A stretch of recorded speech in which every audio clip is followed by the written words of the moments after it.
That was close. Closer than I would have liked. I'm going to look back at some of the key moments of the match. I'm going to rate each goal on the patented fucking yes scale. And I'm going to talk about, for me, why this felt like the start of the title race. So, in terms of the match, hey, great first half hour, right? As soon as the second goal went in, you're like, okay, this is going to be a bit of a walk in the park here. Actually, particularly from the moment that we thought it had gone 3-0 when Salah's goal, before Salah's goal was disallowed, I'm like, oh, this is another one of these games, isn't it? Oh, how quickly things change. Because 2-0 the second half, you'd be excused for thinking, all right, that's that. What else is on? I mean, never, but the second half was a different story, and by the end, we were absolutely hanging on. So let's talk about the first goal. Diaz had a great game, his best game in weeks. And you know what's weird? It's the exact same game that he stopped playing centre forward and went back to his beloved left wing. And what do you know? He looks fucking class again. Got us both the goals, essentially. So the first one came in. Lovely bit of play from Jota in the build-up where you think he's about to lose it, and then no, he'll play it right through to Diaz again. Diaz running through, the defender's like, ugh. So plays the ball to Salah. At this stage, you're like, it's a goal. Just how is it going to be a goal? Salah, this close, with this much space. You just tell me how it's going to happen. Now, it turned out it wasn't the prettiest goal. Salah went for the pass. It looped up from a Wolves defender, and Diaz fucking... Sorry. So, not the prettiest goal, but still a fucking goal all the same. So, if I'm breaking it down on the patented fucking yes scale, which for new viewers is basically just how the goal makes you feel on a scale of 1 to 10. With a bunch of pre-approved criteria in terms of goal aesthetics, what it means, the value of the opposition, the time of the game, you know, it all factors in. So what it's got going for it is a goal in the title race, a goal for Diaz again, who hadn't scored at Anfield since September, I think. So they're all pluses. The negatives is the quality of the opposition, Wolves, although, to be fair, they actually are quite good. And the aesthetics of the goal, let's face it, not the prettiest. Previously, I've been given everything 7s, 8s and 9s. But I'm trying to widen the scope here, so I'm going to go fucking yes scale. That's a 6. If you're like, what sort of goal could it have been if you're ranking it a 6? Fear not, because I cannot show you the goal, but I can do you one better and show you this crude representation of exactly what happened, just in case you missed it. No need to check out the highlights, I've got it for you here. And let's just go straight into it and talk about the second goal as well. Diaz, again, just gives the Wolves defender a little... makes a mug of him, right? So he goes to take a kick, whiff, swing and a miss. Salah takes him down, it's a penalty all day. And then Salah stepping up to it. And I've been somewhat critical of Salah's penalties in the past. Based on nothing. Based on absolutely nothing. The fear for me was that, does Salah even know where it's going to end up? Is he just putting his laces through it? He shut me up several times since then. His last penalty was one of the greatest penalties I've ever seen. Curled it right into the top corner. So this one, there's a bit of, like, he hits it straight down the middle, but there's a little bit of a chip to it, a little bit of finesse to it. It's not a Panenka, but it's in the Panenka family. A Salenka. Sorry. But what I like about this is the keeper's like, I know you're going to blast at me. You're going to go this way, or you're going to go that way, or you're going to fire it straight to me, and I'm here for it. So yeah, so he mugs off the keeper. The keeper's like, okay, you're going to go this way. Ah. And now you have all the other keepers in the league going, I don't understand this. I thought he absolutely blasted it. Ballon d'Or, right? Fucking yes scale. That's a 7. And if you missed it, here is a crude representation, a crude drawing, if you will, just to show you exactly how it went down. So a few other things I noticed. Trent started, and do you know what? He's getting the minutes back. I thought he looked a little rusty. His blade needs a bit of sharpening, put it that way. But defensively, I thought he was quite good. Just offensively, he gave the ball away quite a lot. There was a few times again where, like, I don't like noticing the trend of me constantly being like, Trent, is he way off it? Or am I just not cutting him slack from coming back from injury? I can't tell, but all I can tell is what I've been shouting at the TV the last few weeks when I've seen him play. And I've been like, fuck's sake, man. Having said that, Trent did put in what would have been one of the assists of the season to Salah unfortunately, he was just offside. A very quick call, no lines or anything like that. Just, is he? Yep.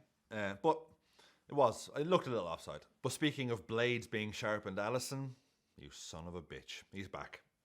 Another critical one-on-one save. Another save that had me cheering like it was a goal. Only when Alisson saves it, I don't go, yes! I just go, Ali! Beautiful bearded bastard, man. Then, we have such a lovely bit of play between Sobbo, Gravenberch, in the build-up to what turned out to be the disallowed penalty, or the penalty that was ruled out. You have Sobbo with a little back heel, Gravenberch playing it through. Plays the ball in. I actually thought Jota should have left it for Diaz, but Jota takes the ball, absolutely makes a mug of the Wolves defender, where I'm like, yeah, and then goes down. And I was like, because he didn't need to do that. I mean, I'll be honest, I don't like it at all. Because he did the hard part. He mugged off the Wolves defender, sent him flying that way. It looked like he still had control of the ball, just, in the words of Happy Gilmore, just tap it in. And he did the exact same thing a while ago, where, I can't remember who we were playing, where he rounded the keeper and then just goes down, like, just put it in. And then, wouldn't you know it, not long after that, they get their goal, which I have to say, Cunha it was a great goal. He's a good player. Cunha, and I have to say it, I don't even want to say it, but he mugged off Van Dijk and he mugged off Gravenberch there. But sent them both that way, fired it in with his weak foot. I was like, fair dues, absolute wanker. I mean, for us to not have a shot in the second half, like, we never even got into third gear, let alone get out of third gear. You know, at Anfield, we let them, but they had more possession. They had like 9 shots in the second half at Anfield in the title race. Unacceptable. By the way, if you want this Endo t-shirt or if you want any other t-shirts, the merch link is down below in the description. If you want to join the FPL, the link is down below in the description. And while you're doing stuff, why don't you hit the subscribe button there? That'd be great. Anyway, back to the video. Let's talk about Darwin Núñez. Darwin Núñez update. Beep, beep, beep, beep, beep, beep, beep, beep, beep, beep, beep, beep. Fucking shite. You know I love Darwin with all my heart. You know, when I see him on the sidelines at 60 minutes, I want to fucking, that's popping champagne. I want to let the confetti out and I want to cheer and I want to be like, let's go. I was not a fan of his cameo yesterday. And this is coming from a place of love. Do you know what? Fair enough if he's not getting the chances. He wasn't putting himself about enough for my liking. You know, he was like, I want to see you chase down every ball. He did a little bit of running. But even that, like the whole thing of his haters been like, Darwin came on and ran around a bit. He didn't even do that. He ran around a little bit. Like there's a few other times where I'm like, press him. Give him a bit of, let him know you're there. Let him know that I'm here now. You're not going to have as good a time as you had with that other lad. And I'm also going to show the manager, hey, this is what you get when you pick me. Fucking give me that ball. You know what I mean? A bit of link-up play, a bit of muscle, a bit of, you know, trouble. And also, hey, I'm absolutely desperate to start for this potentially title-winning team. This means everything to me.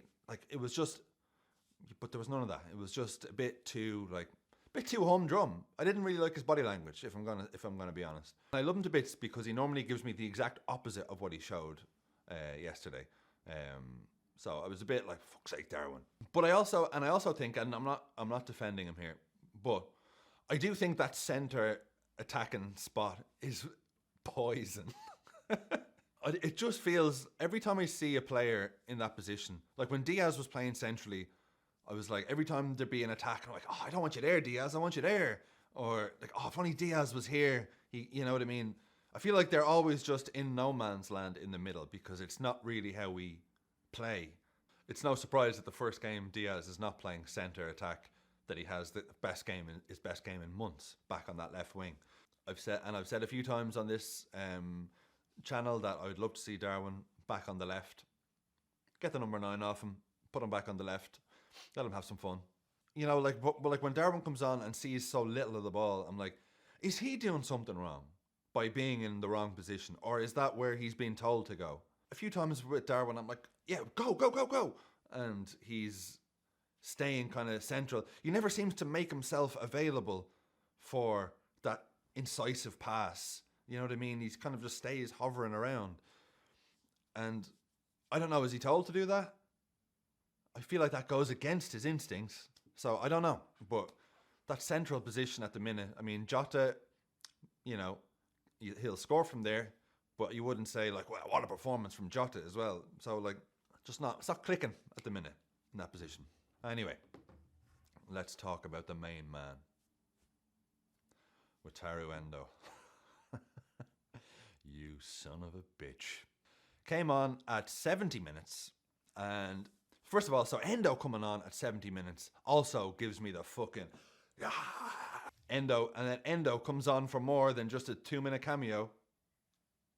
And in that 20 minutes that he was on was enough for him to be voted Standard Chartered Player of the Match. That tells you. This was the exact opposite of Núñez in the sense that he was everywhere. Oh my God. So came on and just was a pain in their arse. You know, the exact sort of player that makes you wonder, 2-1 up against Everton, a 3-2 up against Newcastle. If he'd have put Endo on, would he have he just bastards up the game. Getting fouls, conceding fouls, just all up in your business. Just chases everything, keeps a cool head. He's always just got such a cool head. I seen a thing with Gravenberch. It was a day with Ryan Gravenberch, and they asked him, who's more chill than you? And he's like, probably Endo. I'm like, yes, man. There was a moment where Endo, in like the 94th minute, Endo gets his body in the way, wins a free kick.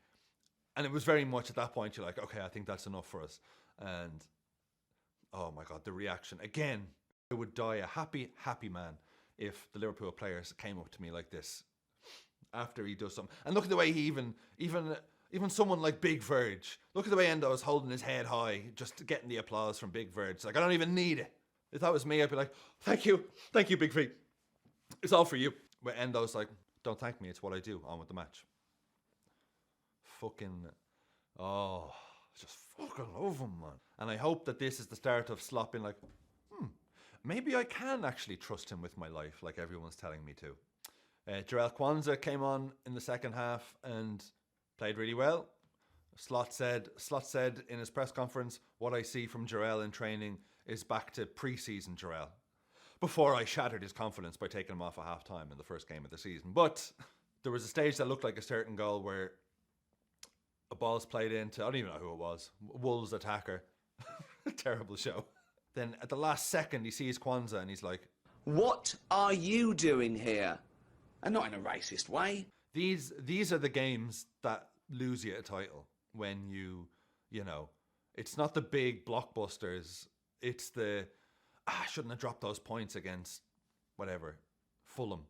It's the ones that you lose points against the lesser teams, the games that you should win. Those are the ones I think that really cost you. So I was just happy to get over the line. It's almost like this game turned at the start of the game, the first 30 minutes when we're 2-0 up, I'm like, this is easy. But it was almost like we weren't playing like we're in a title race, which is probably why we're playing so well, that we're just calm, yeah, clean sheet, few goals, yeah, scored early, scored again, great. Scored early, scored again, great. And it's not always like that. We drew, obviously, against Everton. But in general, it felt like it's been like, professional. But by the end of this game, I felt that was when I was like, oh, it starts now. Because you could see, well, one, bringing Endo on at 70 minutes. That tells you. You know, like the cheers for every clearance. Bradley, you know, patting someone on the back when they did something good. The cheer from everyone at full time. Van Dijk clenching his fists at full time. So this was the first time where, judging from the players on the pitch reactions, I'm like, okay, now this feels like a title race.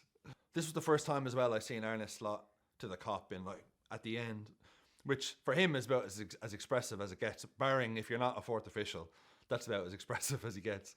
Like for the last 9 years, we've had Klopp, who's the most expressive man on the planet. Oh, look how pumped up Klopp is. Look how he celebrated that. Look how he's answering that question. He gave 5 fist bumps to the cop. Like, you know, like all this, like, yes! That's what, like, it's a double-edged sword because that's what makes the title race more entertaining, but it ultimately costs you and you don't win the title. And I think as well, what feels different for me this year is me just getting used to not channeling all my emotions based on what Klopp is feeling. I don't know what the fuck I'm saying, all right? And also, look at this stat. Look at our last 21 games in the league. Like, that looks amazing to me. It felt like we've had a couple of losses since then. We haven't. Look at our undefeated streak in the league. This is a huge week for the title race. We're away to Villa on Wednesday. Oh, if we can win that one, I tell you, that'll really stick in the craw of Arsenal. And then we're away to City. So essentially, I think we need, is it 11 more wins to be assured of the league? And we have 8 more home games. So honestly, for me, against Villa and City away, 2 tough places to go. If we get a win and a draw, I'll be happy with that. I'll be very happy with that, actually. I'll be delighted with 2 wins, don't get me wrong. I'll be back in a few days after the Villa match. Till then, enjoy the week. Up the fucking Reds.